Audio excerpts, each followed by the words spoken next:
Thank you everybody for coming here tonight. We've got Anzac Day coming next month, and for the last few years, I actually just happened to discover there's an Anzac cemetery nearby to where I live in Harefield, next to the churchyard.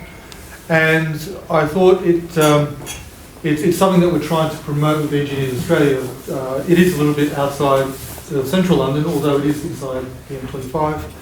And I just happened to upon the Harefield History Society, and they very kindly offered to, and this is the first presentation of this type that they've made, to give a talk about the Anzacs in Harefield, and just to explain why, where all across Australia, all the little country towns and cities, Anzac Day is honoured. Well, it turns out here in the UK, in Harefield, Anzac Day is also honoured by the local community. But I won't say too much more. I'll leave it here for Andy and Robert to tell us all about it. Fine. Thank you very much. Thank you very much. As Robert said, I'm Andy, and this is Robert. I've been a member of the History Society since 2014. Robert's been a member since a bit earlier than that, talking about the 80s. 85. Yeah. I'm really the webmaster. That's one of the reasons I joined the society, apart from the fact that I had a large collection of Harefield postcards. Robert is a real historian. He's the archivist for the church. I'm sorry, I should have been talking to this microphone. He's the archivist for the local church, amongst other things, and he's very knowledgeable, far more knowledgeable about these things than I am. So in this talk, we're going to talk about. Robert's going to talk about Harefield to start with. And then I'm going to talk a bit about the Australian family that came to live in Harefield, and then we'll talk about the Anzacs between us. But before we actually begin, I just want to make one observation. It is your Australian connection which has linked you to Harefield and how we came to be standing here today. You're also engineers, but we could be standing here had you discovered that there's an engineering connection with another house in Harefield.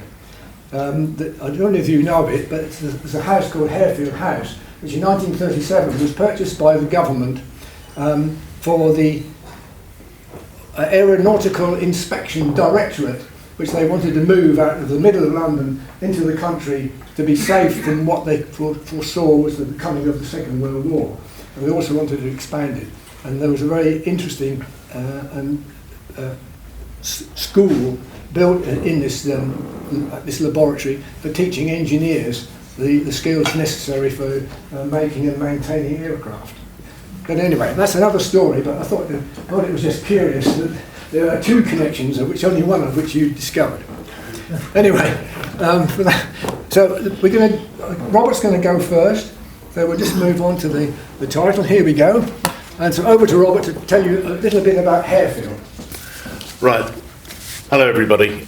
Just to give you a bit of background, I'll try and keep it short, on the Harefield itself rather than the Anzacs. So Harefield is a parish in northwest London.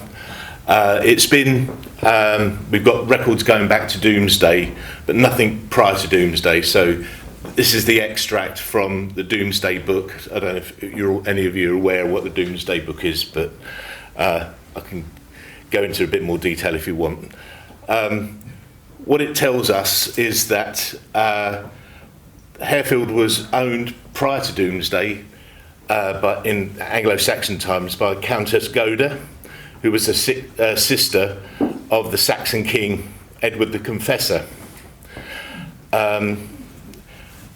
Following the Norman conquest, everything that was Saxon became Norman. So Harefield itself was then taken over by Richard Fitzgilbert, who was the son of Count Gilbert of Brion in France, or Normandy as it was. At that time, there was probably 100 to 200 people living in Harefield.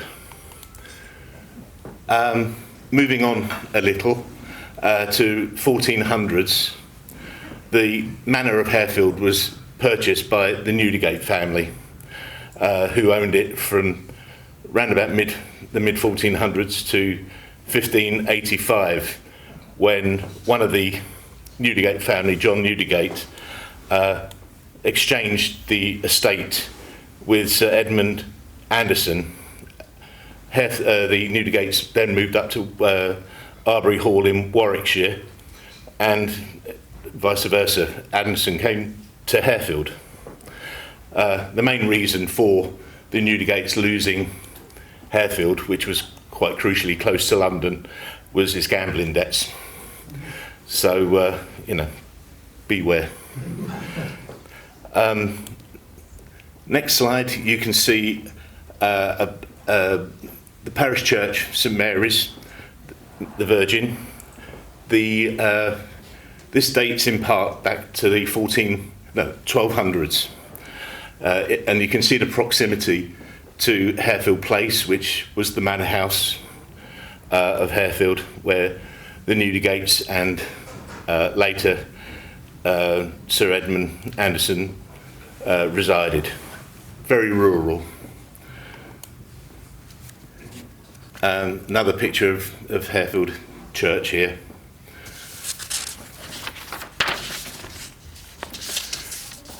And in the snow, and you can just about see now how rural it is. So the actual village of Harefield is quite away from the church, which is quite unusual. Normally, parish churches are the centre of the village. There is a reason for that. Moving on, we've got a number of Tudor buildings in the parish of Harefield. Most notable is Breakspear House, which is a Grade 1 listed building. The reason it's called Breakspear House is it's got links to the Breakspear family, and in particular Nicholas Breakspear, who was the only ever English Pope. So Adrian IV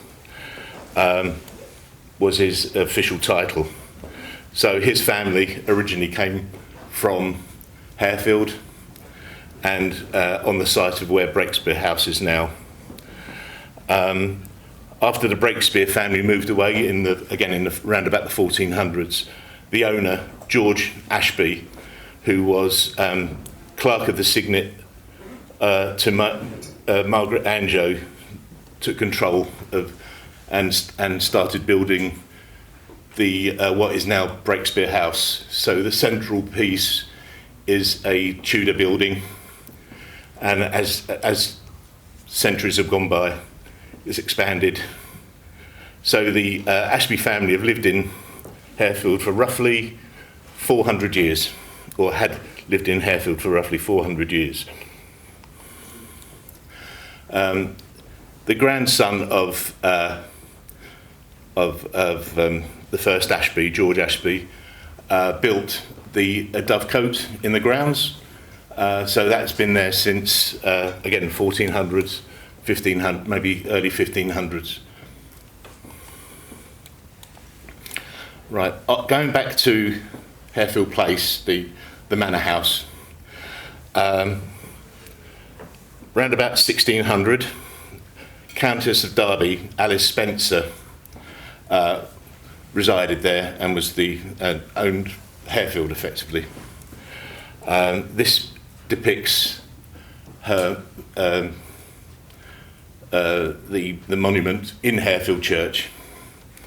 The reason I mention Alice Spencer in particular, she is from the family, the Spencer family, which includes Diana Spencer, mother of Prince William, Prince of Wales, our future king. Also, there's a connection with again from the Spencer family of Winston Spencer Churchill, which hopefully you've heard of. He was Prime Minister during the Second World War. There's also, if you go back to the First World War, there was a link, which I won't go into details, with Gallipoli, but that's another story which I won't go into today, but it's a bit sensitive.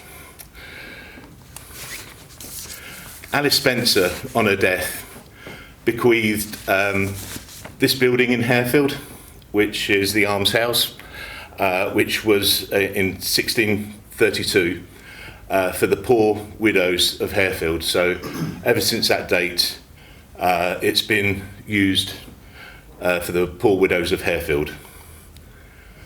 And you can see from this picture here, which is a few years old now, but in the distance you can see the St Mary's Church, parish church.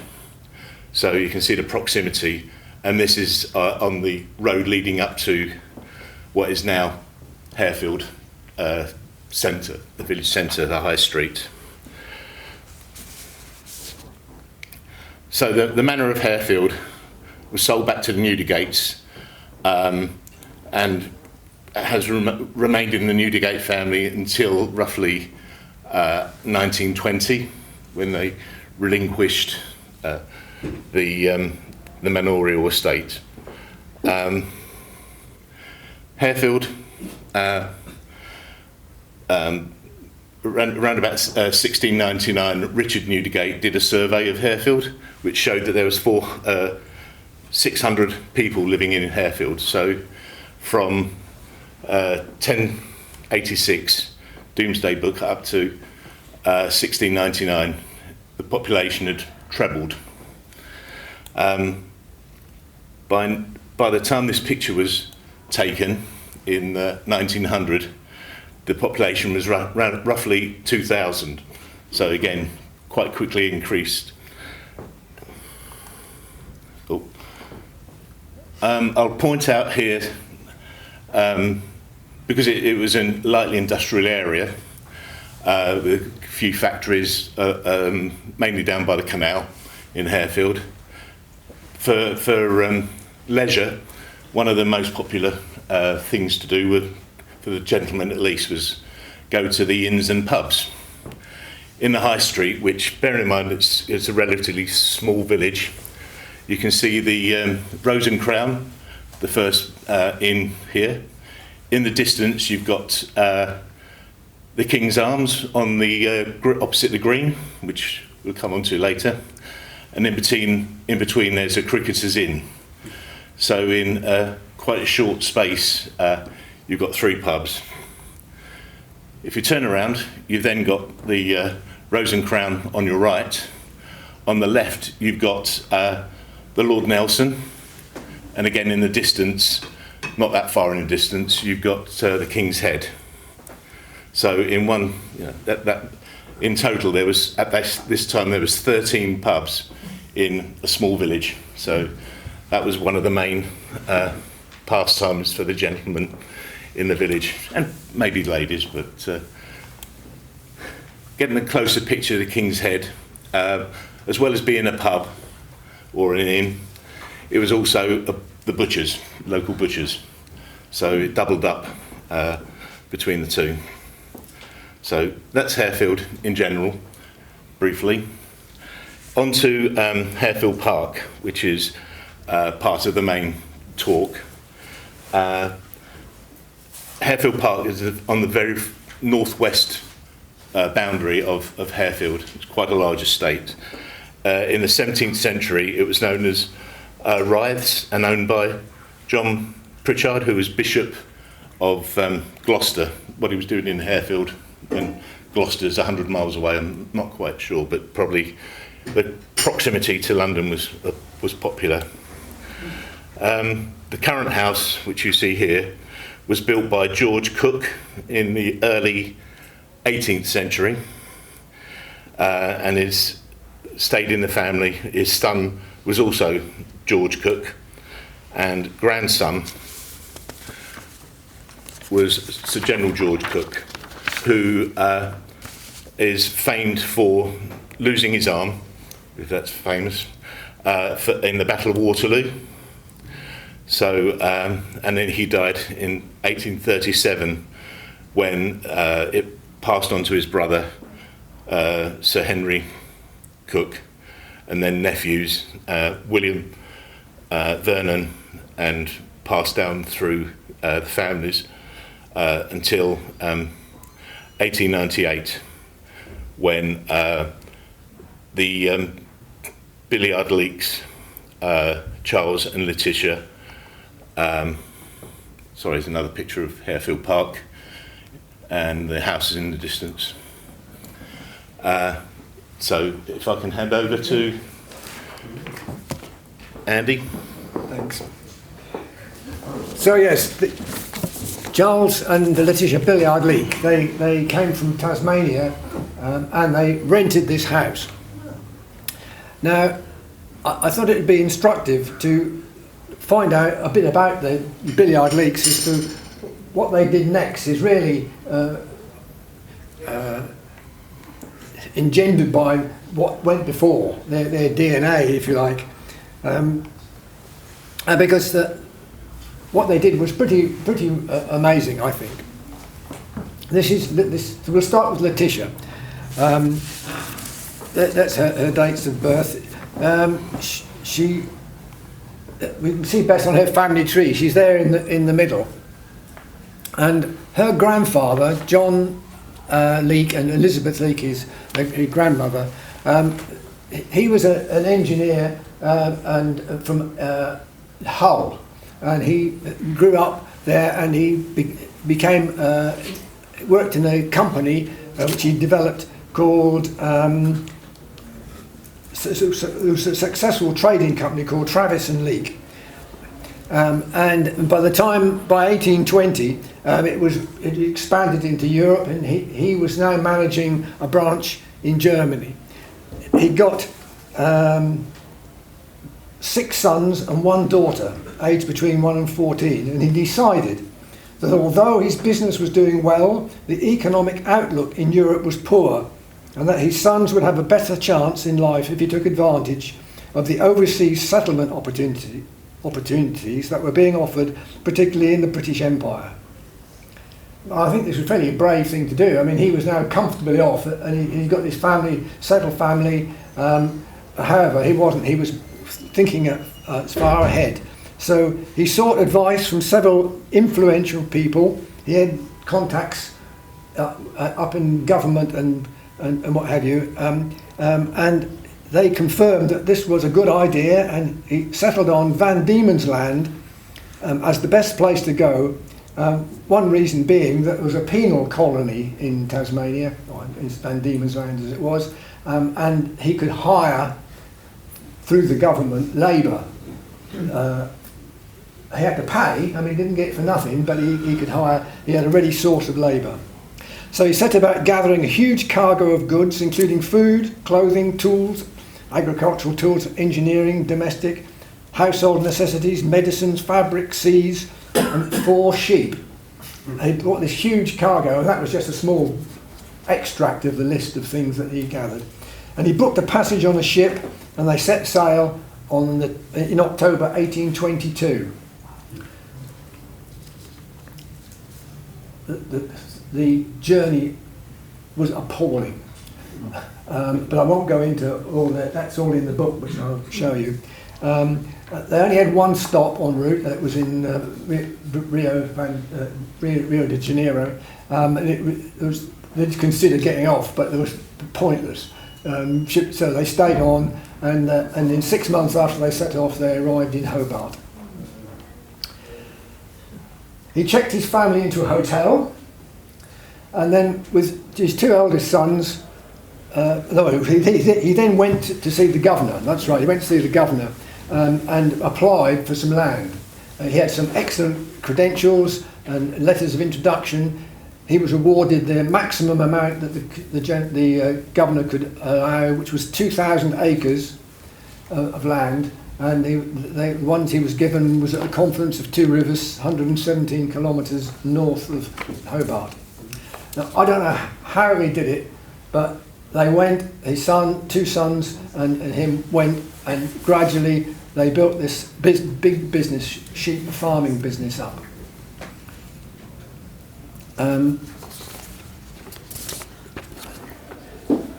It's hard to imagine what it must have been like. I mean, you're literally in a bare, undeveloped land.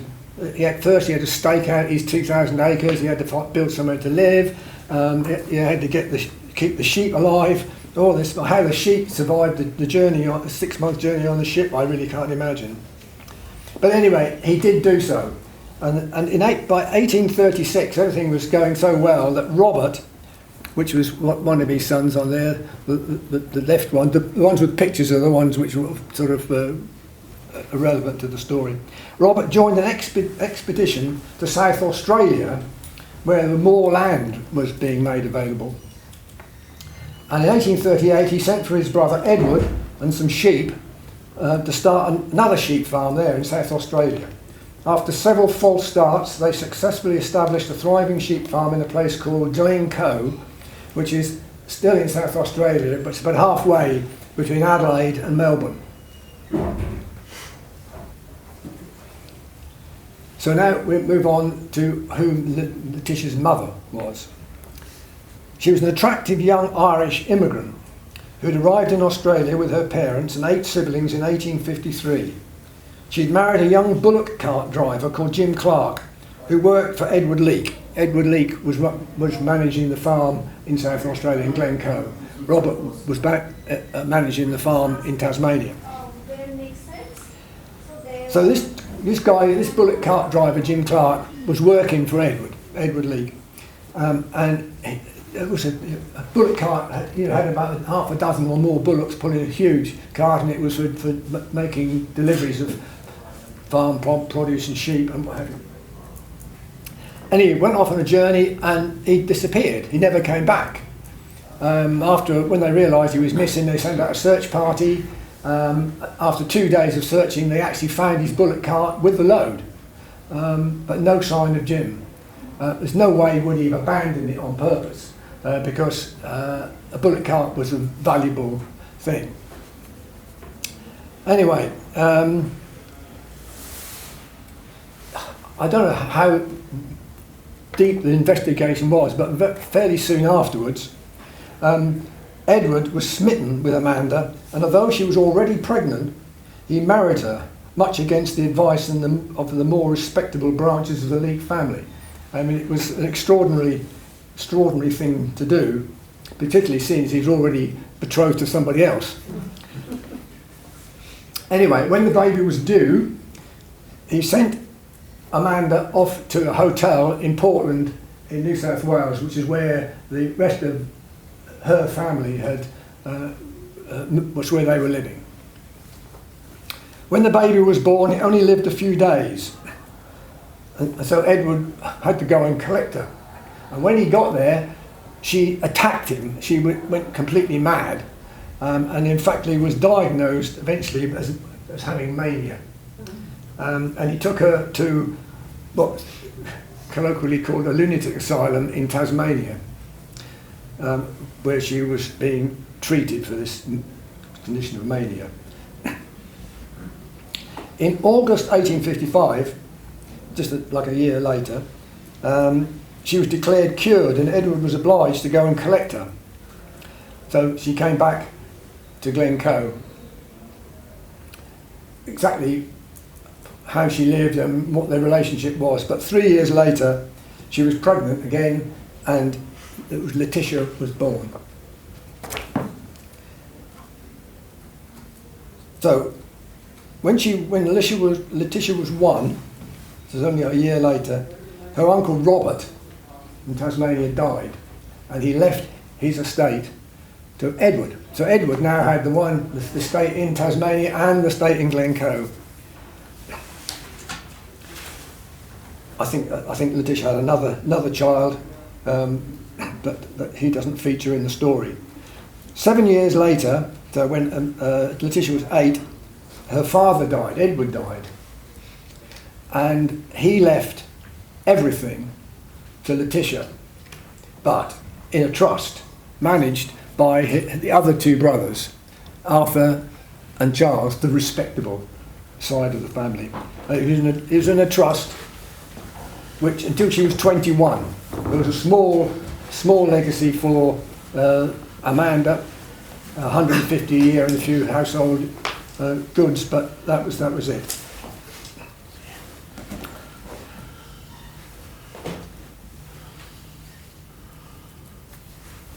Amanda caused a bit of a trouble, and Arthur, the elder of the two trustees of the trust, tried to get her committed to a lunatic asylum again, but that success. But he did send her away, back to Portland, and he sent Letitia to Melbourne to a boarding school, so she had a proper education. When Letitia, a month before she reached 21, her mother Amanda died, and Letitia therefore became the sole beneficiary of the two estates. But she probably didn't really realise quite how rich she was. During the next 10 years, she had many suitors, but she was in no hurry to get married. However, she then met Charles Billyard. So this is a picture of Glencoe. This was the sort of place she was born into. They just lived with all the people who worked on a sheep station. This is Glencoe today. It is now owned by the National Trust. You can see it's the same building. If you look in here, you can see the windows and stuff. This is it. So it still exists. It belongs to the National Trust of Australia. And this is the book of her life. And I've got a copy of it which you can look at afterwards if you wish. But there's whole stories in there. It's very long, very complicated. So what about Charles? Well, he was a lawyer, and his father was William Whaley Billyard. He was a Crown Solicitor for New South Wales. And this picture, there's very few pictures of Charles. And if you Google him, the one you see is one on the right, and I discover that it's clearly cropping from this other photograph, which originally I thought was them leaving or arriving from there when they came, but in fact it clearly is not, because the people in the picture from the right, that's Charles Billyard. The second one is Charles, his son Charles. The next lady is his wife Letitia, and the one on the end this side is their daughter, also Letitia, but known as Luna. And working out that this must be about 1919, because there's another picture, which I think is this one, which was taken at Harefield Park in 1911 of a family gathering, where of course now they were settled as a nice country gentleman and wife and country family, having nice weekend parties and so. The lad on the left is Charles. So in that in 1911, that's how big he was, and in the other picture he was much taller, so I reckon it was just after the war rather than just before. In 1909 he managed to buy the house, rather, he wasn't renting it anymore, so this was now his country estate. I think he'd started to enlarge it, and everything was just great. But then of course the war broke out. In July 1914 the war broke out, and in November of that year he offered it to the New South Wales government as a house for convalescents. And I acquired this postcard not so long ago. You can't read it here, but at the bottom it just says Harefield Park House. Well, that is indeed Harefield Park House at the background, but you can only see a little bit of it. But if you enlarge the picture, I realised that the gentleman on the right is Charles Billyard, Billyard Leake, and standing next to him is an Australian military officer, and on the left there's another Australian military officer who's quite clearly his ADC, and a man with a flat hat. And I'm pretty certain that this must have been when they sent these people to inspect the house to see whether they would fit to accept it as a hospital. And the man in the flat hat will be Charles' estate manager. He had an estate manager which the Australians kept on because he managed the estate and the farm, which was also part of the estate, and they used to use the food from the farm to feed the patients and the staff at the hospital. So here we are at the beginning. They sent a small contingent of doctors and nurses. They tried to staff the whole place with Australians to make the soldiers feel at home, which was a good plan. So they fitted the house out with 60 beds and the necessary features that you need for a convalescent home. And here we have people, a few of the early patients, which the first patients came in the middle of 1915. They're sitting on the ha-ha. You know what ha-ha is? It's where there's discontinuity in the grounds of a wall, and it's a very good way to keep the cows from climbing up into your garden. And there's a tennis court on this side of it, you can see. So they're enjoying some of the benefits of having a convalescent home in a nice country house. And here's another view. And this is a room which has been turned over to be this is the sisters' mess. Very, very soon realised that there was far more people needing accommodating than could be held in 60 beds. And they started to build these huts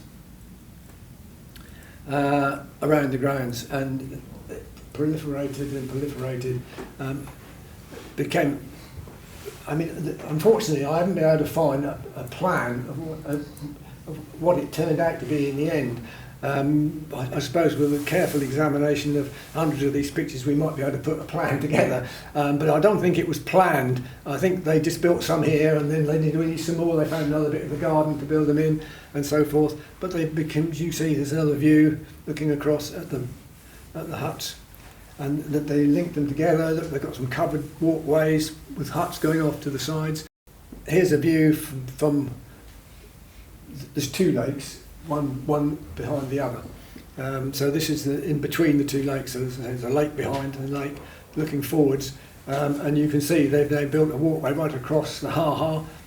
The numbers have increased, and this picture is taken at the gates, the main gates of the estate.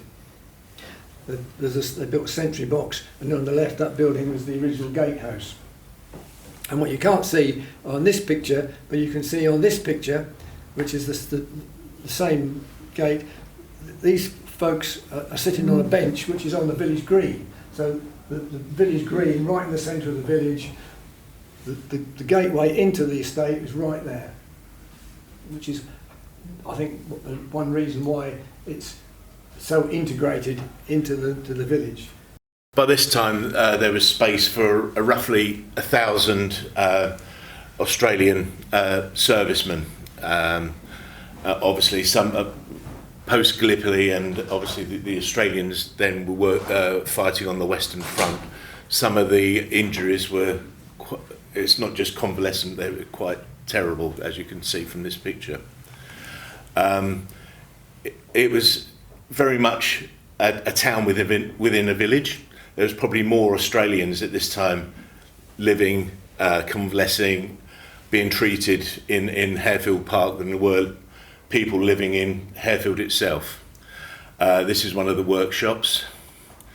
As you can see from this picture, they were also making the limbs actually on site to help the wounded soldiers walk again. As I say, it's a complete town within a village. Here's the kitchens of the actual site, plus linen stores.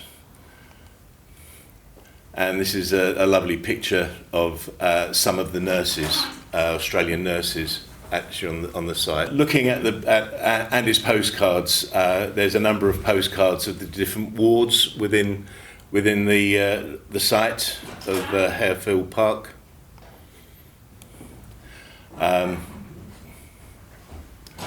Ward 40, so you can tell by the numbers just how many people, Australian servicemen, were being treated by this time.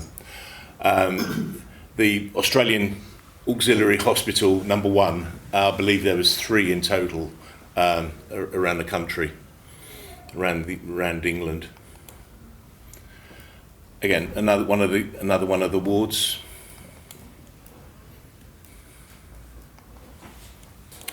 Now, obviously, some of these soldiers were here for quite some time, and they wanted their entertainment, so they had their own theatre within the site. This is a picture of the dining hall where the patients who could walk would come to. Band practice, so you had your own brass band. Well, it's not just brass, it's a bit of everything. Plus church services within the compound as well. As Andy pointed out, this is the Ha-Ha, and there's a lovely picture here of many of the servicemen and also the staff. We had to put this one in. This guy obviously practicing for the Next Ashes series. Now it was the mascot for at Harefield Park. Unfortunately, one of the local farmers who'd never seen a kangaroo or wallaby before shot him. His game was found in the field. Yes. So yeah, unfortunately, that is no more. To show the integration with local residents, the Australian servicemen used to come out onto the green, which was right opposite where the hospital was in Harefield Park. There was a number of royal visits. This is the Duke of Connaught coming along to Harefield Park. Queen Mary. And that's the King George V and Queen Mary on another occasion. This is taken during one of the royal visits. One of our members, who's in her 90s, reminded us of this gun that remained in Harefield. I think they called it Big Bertha. Right. Yeah, Big Bertha. Yes. Big Bertha. Goodness knows how they got it back. I mean. One of the, bearing in mind a lot of the English men were out fighting on the Western Front, where the women remained at home. One of the consequences of intermingling between the servicemen and the locals were the odd wedding. So in the parish records, we've got over 20 registered weddings, plus there's a number more in the registrar's office in nearby Uxbridge. But this wedding took place actually in St Mary's Church, and it's Elizabeth Bray marrying a Mr Cyril, I think it's Cyril Palmer, an Australian soldier. The Camp magazine, during their time in Harefield, there was a number of magazines, regular publications, and Andy's found one of these from 1918. As I say, Andy's got a wonderful collection of postcards, which he'll go into shortly. This is one of the ones of Harefield. I put this postcard in particularly because it's typical of many of the postcards which you've seen the front picture of. The messages were written on the back, and they were sent home. But I haven't got a single postcard which has actually got a stamp and the address on. And I was puzzled by this for quite a while, until I turned up this, and this envelope was what they sent their postcards home in. and it says at the top in the manuscript, on active service. So they didn't have to pay the postage, as long as they had it authenticated by this hand stamp, which says number 1 Australian Auxiliary Hospital, Harefield, Middlesex. So that gave them free postage back to Australia. An awful lot of has been written about the soldiers who died and are in our graveyard. But this lady, Fiona Young, came at it from a different angle. She discovered that many of those postcards and letters that were written home to the mothers and fathers and girlfriends were sent to the local newspapers and magazines, church magazines and things, and publicised there. And she's been trawling the archives, and she's collected a whole load of the letters which have been written back to Australia by people who survived the war and published in this book. And it makes an interesting reading as to what they people were saying about it. We believe somewhere between 30 and 50,000, I can't remember the exact number, soldiers came through Harefield. It'd be 50 and 60, I think. 50 and 60 over the years. Unfortunately, we had some fatalities. This is the funeral of one of the Australian servicemen. As you can see, it was part of the community. The local Harefield people attended many of the funerals. Here's another picture of a funeral. Going down the high street, as you say, the King's Arms in the background. So if you ever come to Harefield, you'll recognise it now. Everything looks very similar. From the high street, you go down what's known as Church Hill now. The funeral service was at the church. Now this is the original Australian Anzac graveyard. At this time, all the headstones were facing east, and there's 116, I believe.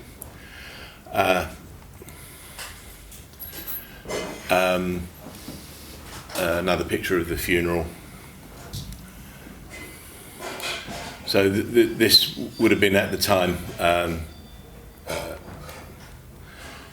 Now, Captain Tarleton, who was a member of the Ashby family, donated the obelisk in the middle of the Anzac cemetery, which was, and this is the current. All the gravestones were reversed, so they're now in the opposite direction, facing, or this is facing west. And we're not sure who. There's an archway leading through to the actual cemetery itself. So another picture.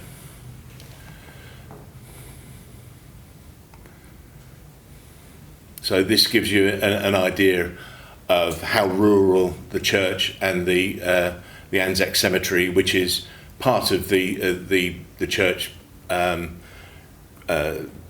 graveyard. So it's just to the south of the main church, amongst the local graves for local residents. So every year now since 1921, there's been a service in the church, and the school children from Harefield School have attended, with the exception of the couple of years during COVID, where it wasn't appropriate to have a service. Have attended the school and laid flowers on the graves of the Australian servicemen. So my own children have attended the service. This is probably 1980s.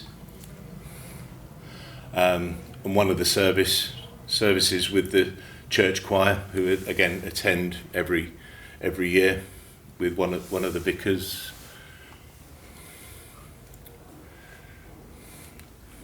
This is a random selection from many different years. Yeah.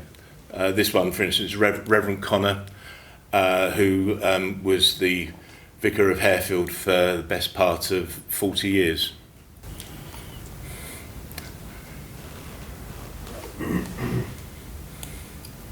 Is that on the 25th or the nearest Sunday?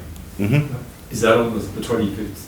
Yeah, it's held. Obviously, it's not at 6 o'clock in the morning as the service in Canberra is, but this is during the day every year. It starts off in the church, and then they move out to have the ceremony around the gravestones. Why did they reverse the tombstones?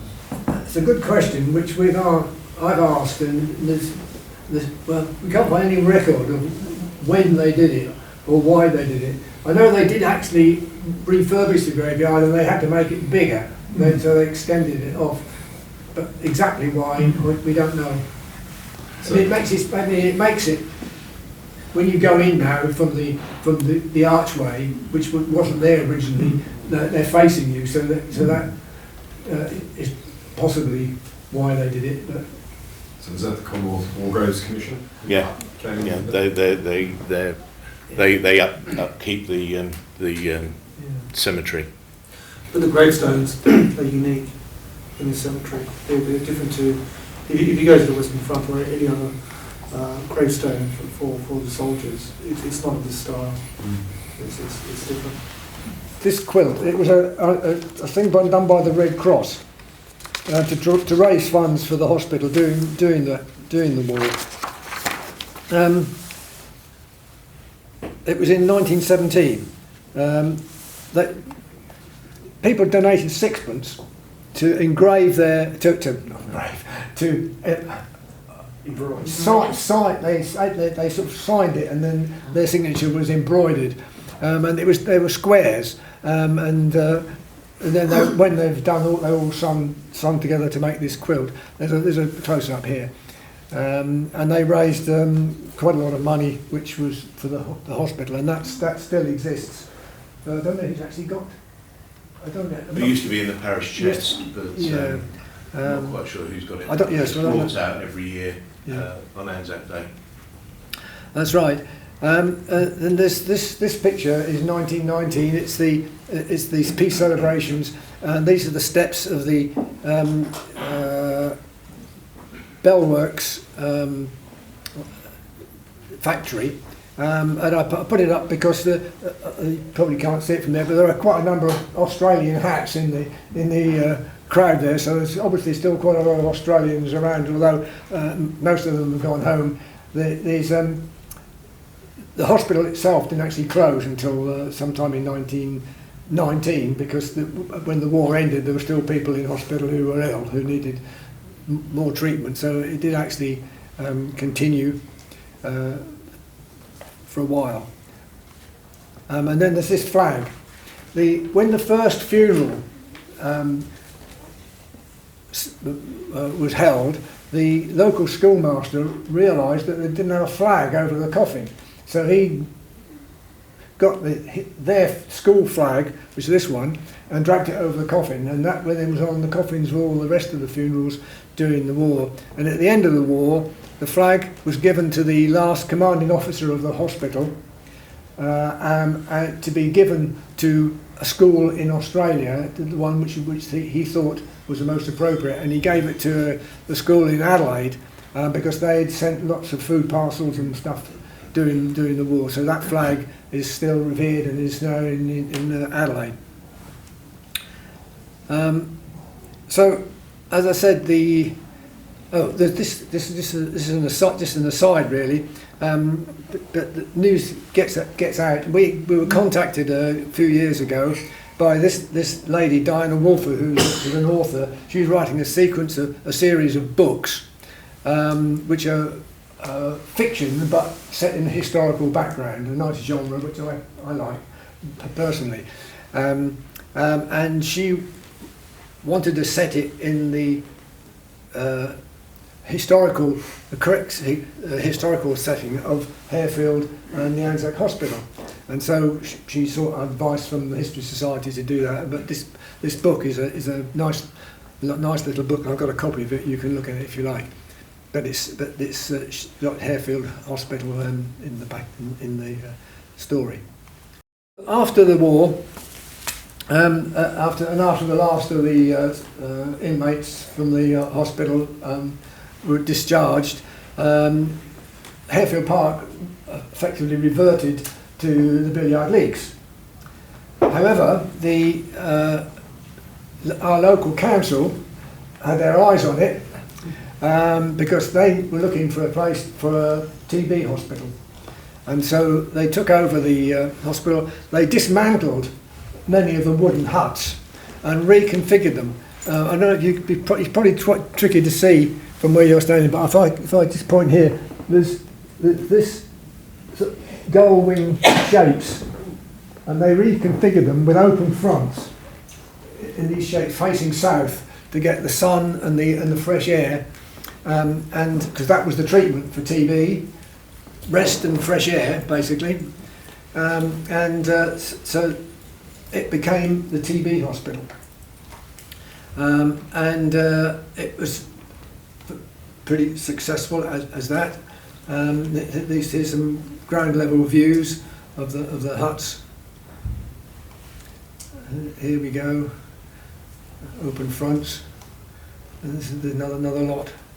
So I know I must have been pretty grim actually. If you weren't feeling well, you sticking out in the fresh air in the cold. Anyway, in 1935 they started building a new hospital, which opened in 1937. It's built on the same design, three levels. The top one was again up, wide open.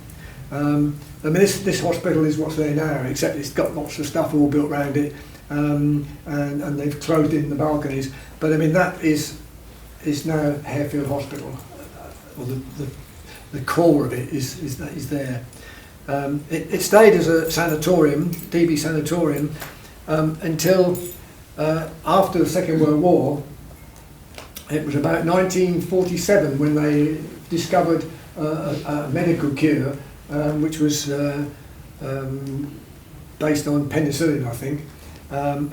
It wasn't very effective to start with, but eventually, by the 1950s, early 1950s, they finally got the hang of curing it, and they finally discharged their last TB patient. And the hospital then became a general hospital.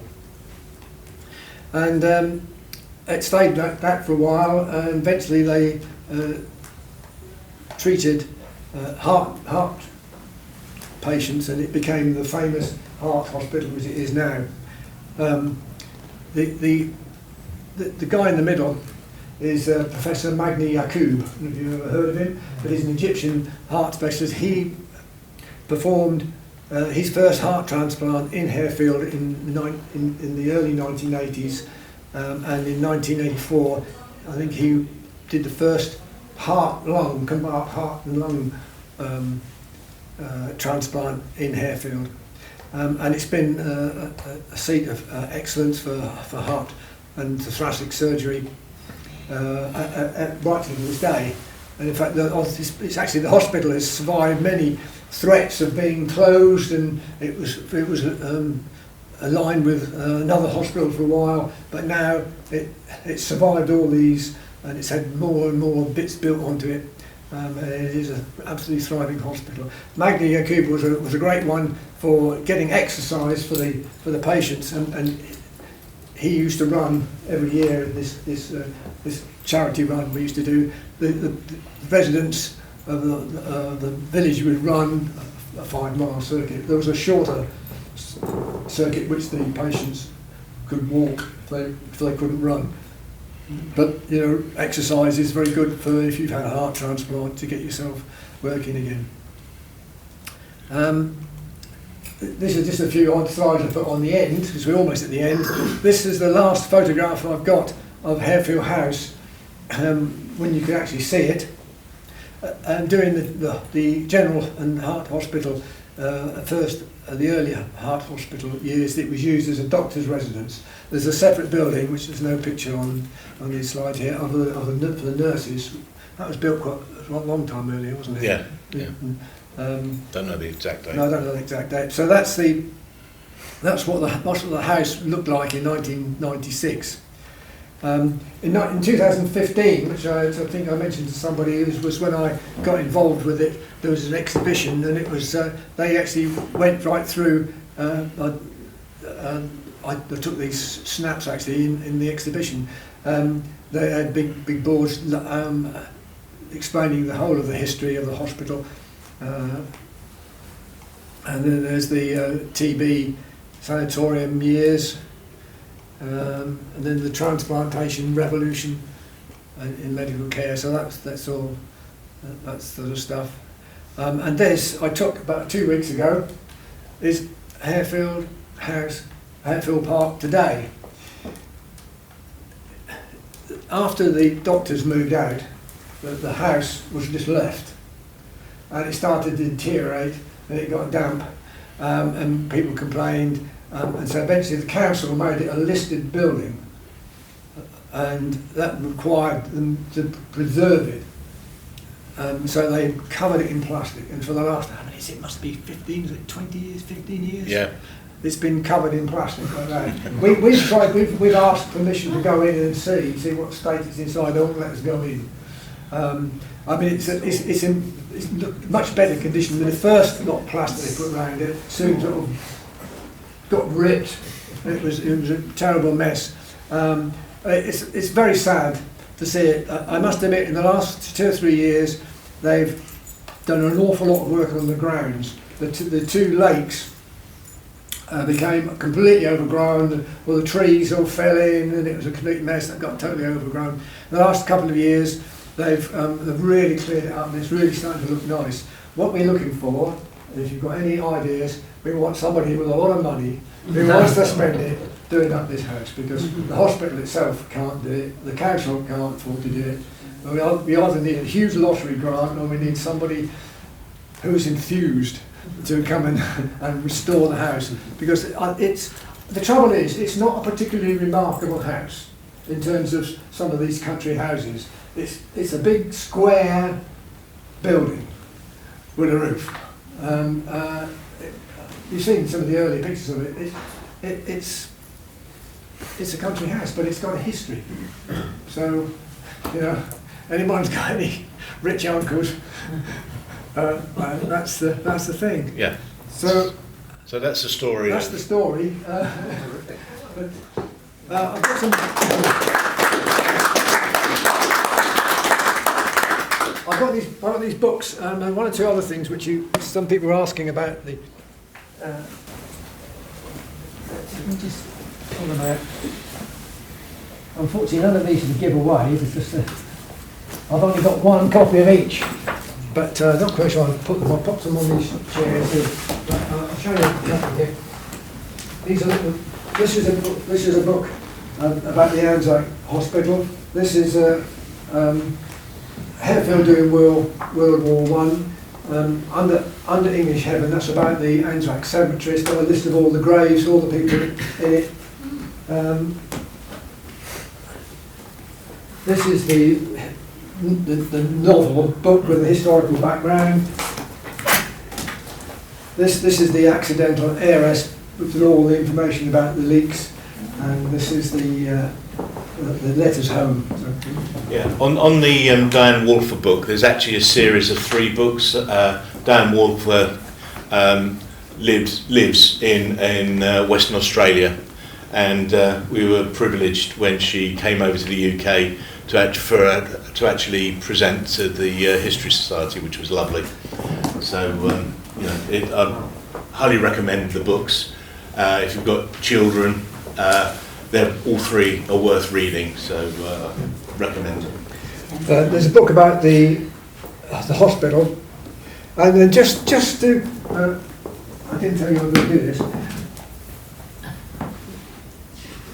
The Billyard Leaks were the first, but they were not the only people to offer their house for Australian soldiers.